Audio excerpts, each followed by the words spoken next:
Le choix de carrière et d'orientation, comment bien épauler ses enfants dans le choix de cette carrière justement. Ce n'est pas facile de savoir à 15 ans ce qu'on veut faire, alors que depuis une semaine, les lycéens sont appelés à formuler leurs vœux sur la célèbre plateforme Parcoursup. C'est l'inquiétude qui remonte chez les parents. Beaucoup d'adolescents sont indécis.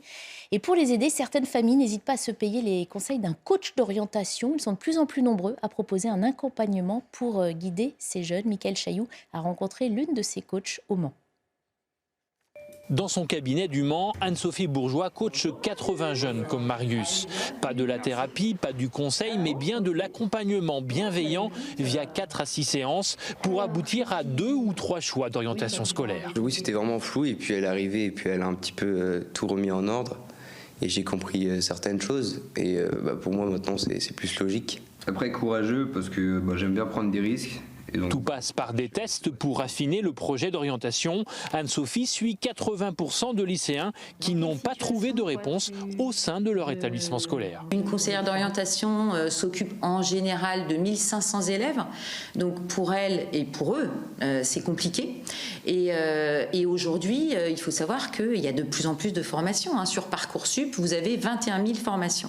Comptez en moyenne 500 € pour un coaching scolaire, même un peu plus dans le plus grand réseau de coachs de France. Mais pour son fondateur, le jeu en vaut la chandelle. Avec des coûts de scolarité, des coûts de logement, de transport, etc. Vous imaginez le coût que ça peut représenter quand on se trompe d'orientation, c'est phénoménal. Donc finalement, vous regardez le coût d'un bilan d'orientation à côté, c'est presque marginal en fait. En France, un bachelier sur 2 rencontre des problèmes d'orientation qui peuvent aboutir à l'échec scolaire. Et nous avons nous aussi notre coach d'orientation en direct. Bonjour Delphine de Guillebon, merci d'être avec nous. Vous êtes cofondatrice d'Eureka Studi. Vous faites partie de ceux justement qui aident ces adolescents à trouver leur voie. Alors parlez-nous d'abord de ces jeunes. Comment appréhendent-ils leur avenir? Dans quel état d'esprit sont-ils? Alors, c'est un peu triste parce qu'ils l'appréhendent avec beaucoup d'angoisse en fait, et le mot orientation devient presque un gros mot.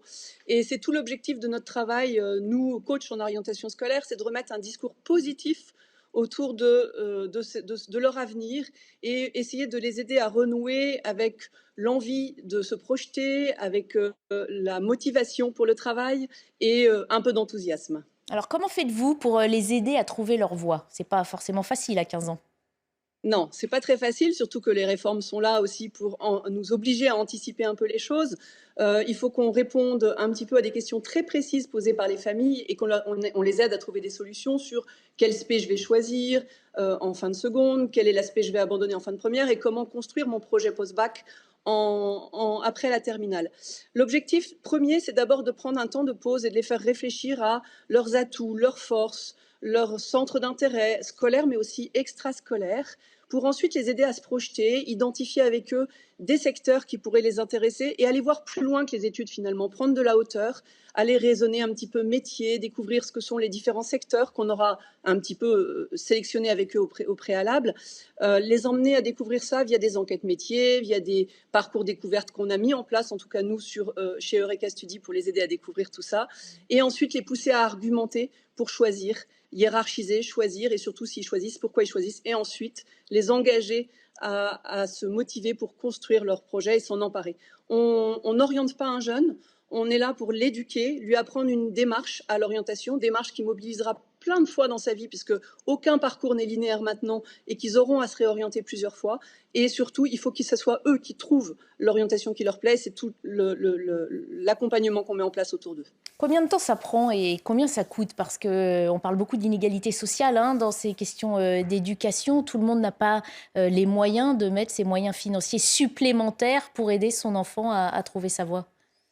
C'est vrai, ça a été très bien dit dans le reportage. Je crois que le tarif moyen de 500 € est tout à fait quelque chose qui se pratique couramment.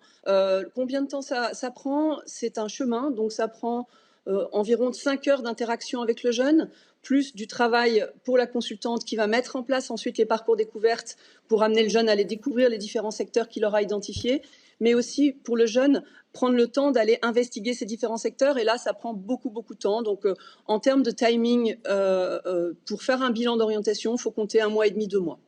Dernière question, est-ce que tous les jeunes que vous conseillez trouvent leur voie? Ouais, tous les jeunes qu'on conseille trouvent leur voie. J'en veux pour preuve qu'on a très peu de jeunes qui reviennent nous voir après coup, en nous disant finalement ça me plaisait pas. Donc on y arrive. Ça demande de l'énergie, ça demande de l'enthousiasme, ça demande beaucoup de connaissances aussi. C'est un métier très chronophage. Il faut être en veille permanente sur les réformes, sur les réformes des métiers, sur les évolutions des métiers, sur les cursus, mais aussi être en bonne interaction avec le jeune, se dire que chaque jeune est une pépite et il faut aller trouver au fond de lui les atouts qui vont l'aider à réussir. Alors pour le côté social, je suis bien d'accord avec vous et on est bien malheureux chez Eureka Study de ne pas pouvoir faire plus que ce qu'on fait avec nos petits bras. On est un réseau d'une trentaine de consultantes que je forme maintenant à ce métier-là.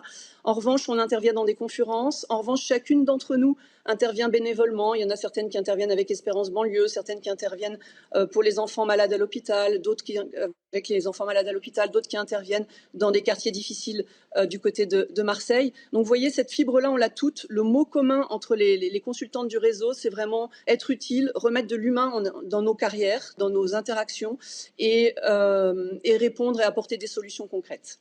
Et rassurer les parents, on imagine, hein, qui bien souvent sont aussi très inquiets pour l'avenir de leurs enfants. Merci beaucoup. C'est important de rassurer les parents. Merci beaucoup d'avoir partagé votre expérience avec nous, Delphine de Guilbon. Je rappelle que vous êtes coach d'orientation et cofondatrice d'Eureka Study. Un chiffre aussi pour éclairer cette thématique. Selon une étude du Conseil national d'évaluation du système scolaire, ils sont 2/3 des jeunes de 18 à 25 ans à se déclarer stressés quant au choix justement de cette orientation.